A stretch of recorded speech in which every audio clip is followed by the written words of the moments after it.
mapagpalang araw po sa ating lahat. Welcome back po sa ating 365 Daily Devotion ni Pastor Lazaro po. So, ang topic po natin for today, alam mo ba ano ba ang bago mong status at meron tayong concept na victorious atonement. Ang sabi po dito,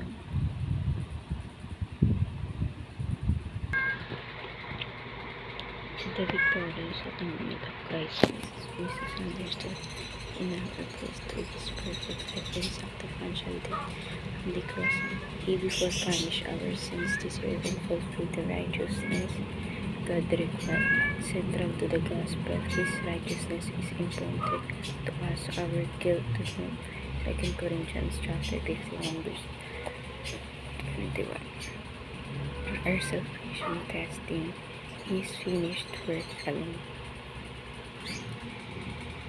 At nakikita natin ito sa Romans chapter 6 verse 45. Sabi dito, we were therefore virgin and through baptism into the in order that Jesus as Christ was raised from the dead through the glory of the Father, we too may live in new life. For we have been unified with Him in either like His, we will certainly also be united with Him in a resurrection like this. Sa Tagalog po, kaya tayo ay nilaging kasama niya sa pamamagitan ng bautismo tungo sa kamatayan, na kung paano si Kristo ay muling nabuhay mula sa mga patay sa pamamagitan ng kalwalhatian ng Ama. Hindi naman tayo maglalakad sa panibagong buhay, sapagkat kung tayo rin kasama niya sa katulad ng kanyang kamatayan ay magkakaroon din tayo sa maling pagkabuhay. At ngayon tayo share ko po yung mga natutunan ko sa naging topic po natin for today. Simula po tayo sa teaching, firstly, favorite theory steps na ang pananampalataya.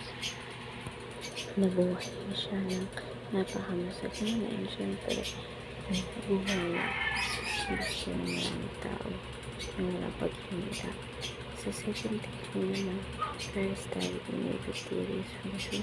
Namatay din pala ang Panginoon sa Kristo nang masaya siya o walang paghihirap sa kanyang buhay o sa kanyang kamatayan. Sa third teaching naman natin, Christ rose in victorious resurrection. So, nabuhay muli yung Panginoon sa Kristo ng maayos, hindi nagigilap. At siyempre, nandun sa kanya yung resurrection. So, wala ko tayo ngayon sa ating application.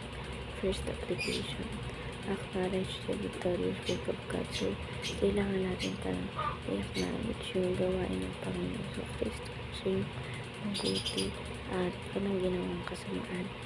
Sa second application naman, adapt your new status and identity in Christ. So, kailangan mo na parang baguhin yung ugali mo. Kailangan mo i-adapt yung buhay ng Panginoon at syempre yung identity mo.